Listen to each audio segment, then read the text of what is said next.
Alright, what's good? My name is Alex, and I will be doing a dreadlock journey right now, right here, a dreadlock journey video, on the do's and don'ts, on why I, started mine, and what I learned. So, to jump right in, really, I started my dreadlocks because I thought the dreadlock style was really cool. I like the way you could, put beads in them, and you could design them, and the way they made, they added character to people. I thought it was just so unique, so cool, so like damn near primal, and also spiritual, the spiritual aspect of it was very intriguing to me. And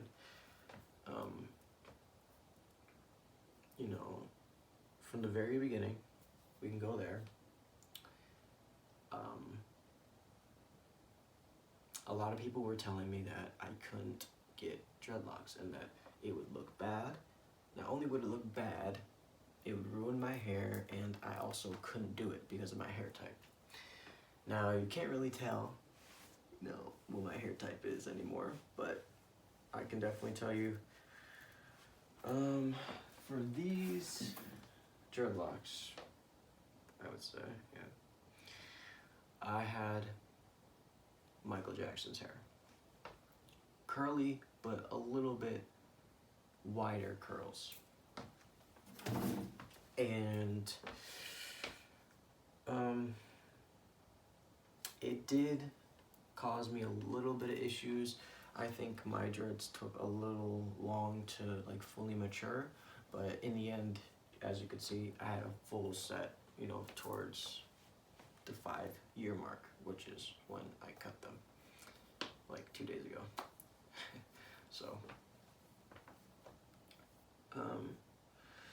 So yeah, starting out, I then, grabbed a dread sponge off of Amazon, and I started circling, and eventually I did get knots, these little baby knots in my hair. It did take a little while, and I was really impatient at the time, 5 years ago. I wanted them now, so, and I really hurt myself. I burned the side of my head and shit. Don't do that. Just be patient. If dreadlocks taught me anything, it's patience and the fruits of being patient. So, yeah, then I had little baby locks, and then I put a bandana on, and they kind of poked up at the top just a little bit. Not a lot, just a little bit. I started,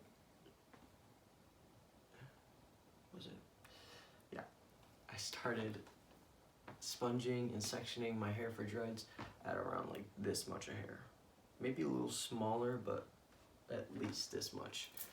So I don't really recommend doing that if you don't need to. If you have a whole head of hair and it's kind of curly and you just want dreads out the gate, I definitely recommend just going to a loctician.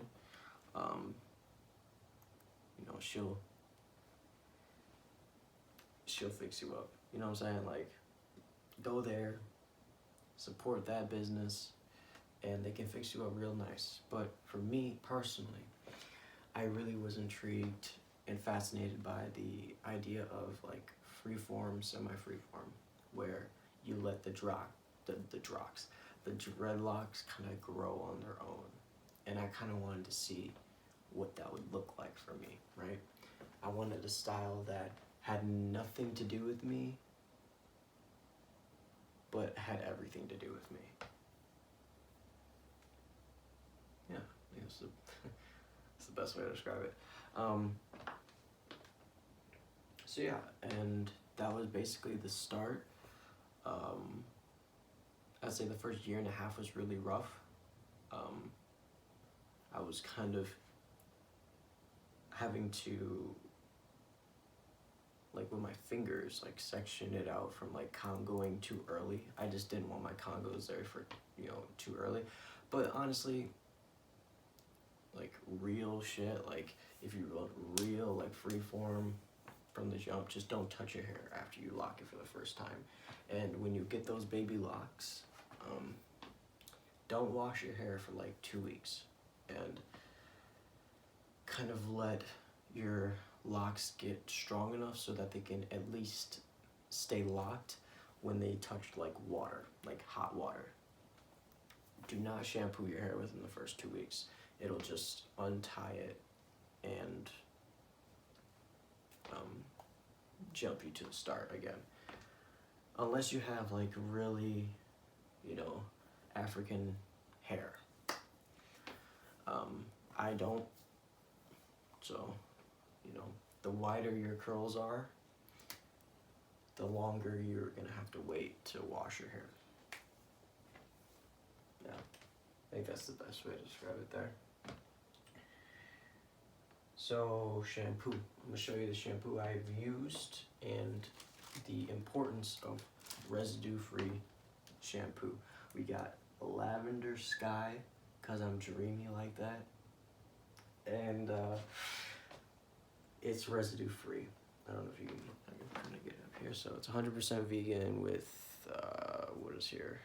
I think the ingredients are somewhere.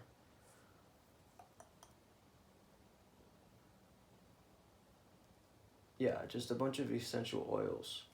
Just essential oils, no residue. And why no residue, right?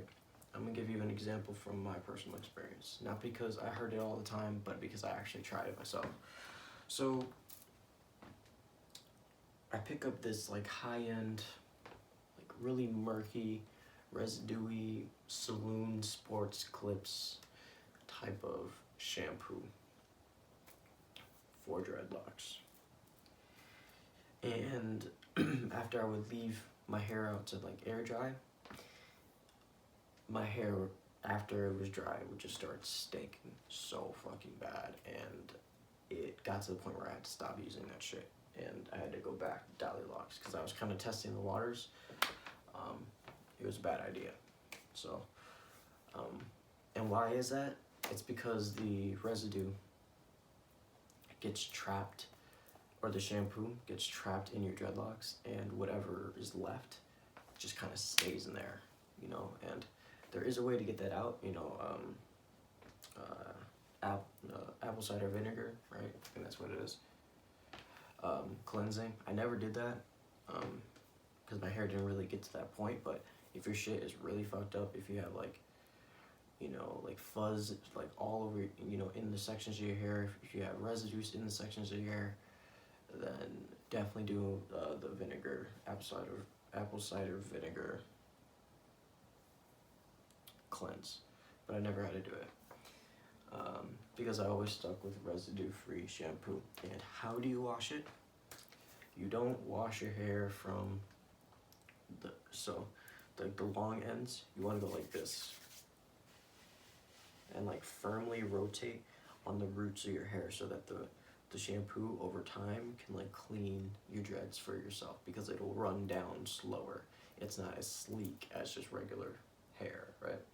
So never go like this and just call it a day. You have to go like this, and then over time it just, and you'll be good.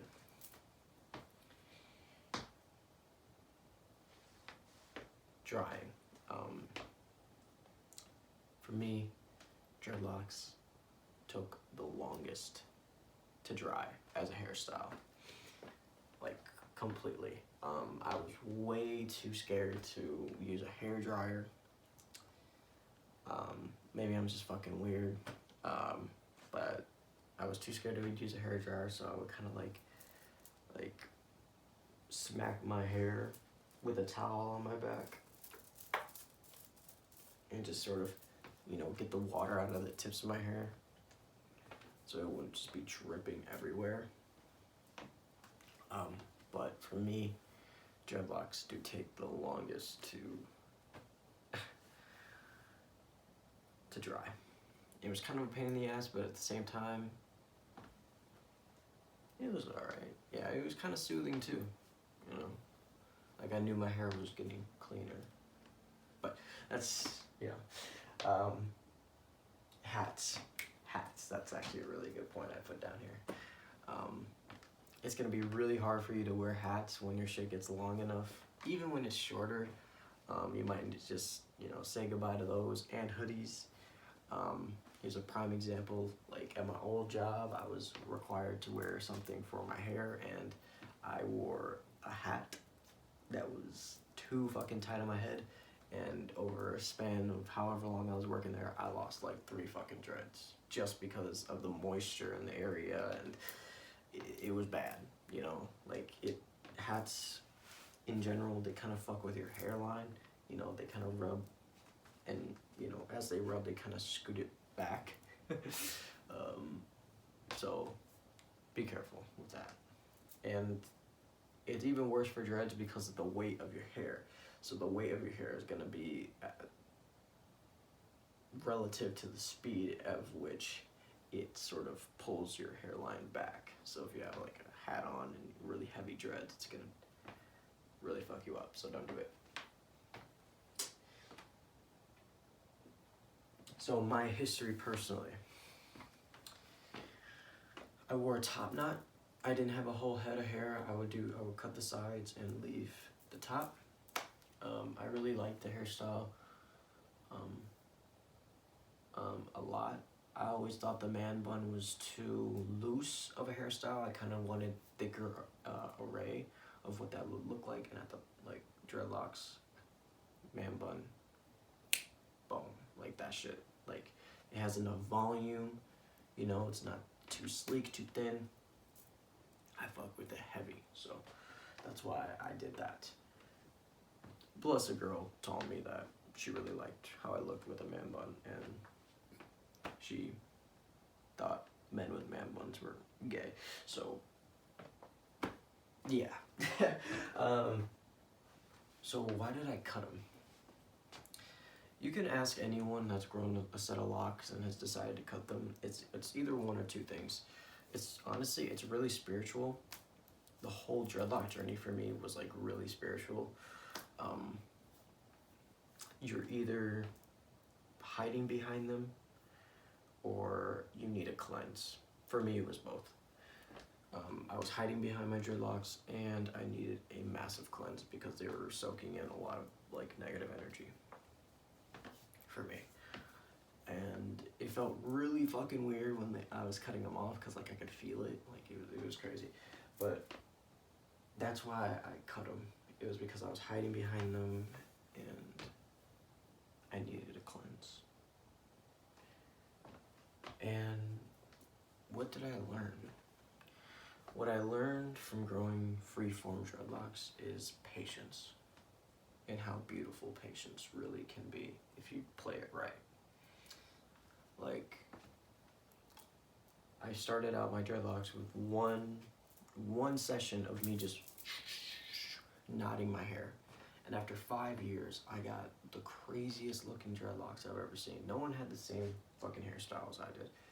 I had fucking like 6 dread Congos. I had 3 dread Congos.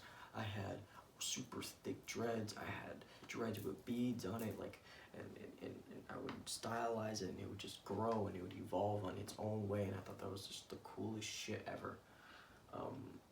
And none of it was really by me, you know what I'm saying? Like, all of it was just due to how it decided to grow, you know, as the more I took care of it. So, like, what I learned was that what we can do as people is we can plant seeds and take care of them, but we can't necessarily dictate how, when, and where they'll grow.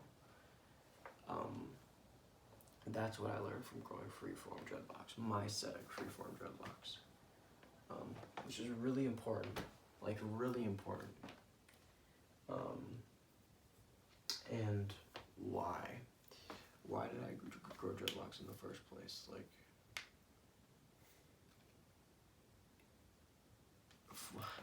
I mean, my answer 5 years ago would have been totally different from what I'll say now, but honestly, it was for the spiritual journey. Like,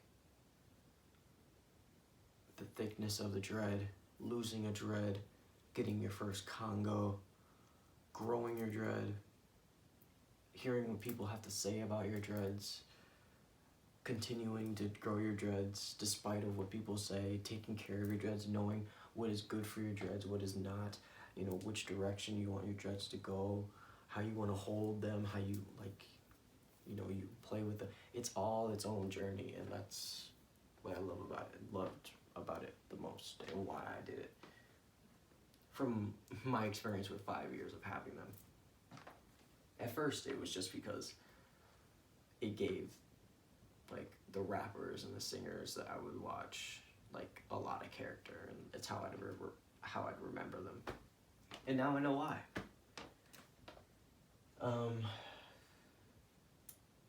So, yeah, I mean, I think that's about it when it comes to my dreadlock journey. Yeah, I would say I grew them out to, like, a little bit, like, maybe 3 inches past my rib cage. They got, you know, really heavy. Will I do another set? Yeah, maybe in the future, you know. But right now, I'm just kind of changing it up. Things are changing. I'm changing. And it feels good. It feels really good to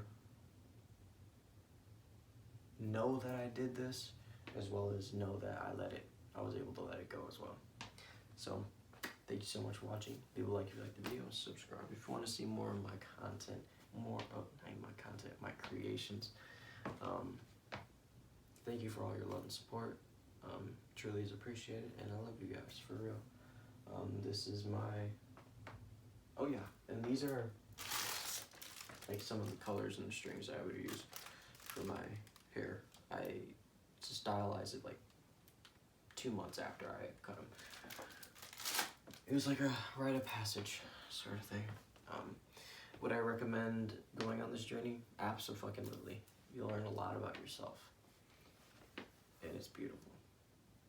It's beautiful to see what you look like without having to nitpick and just kind of letting nature take its course. Namaste. See you guys soon.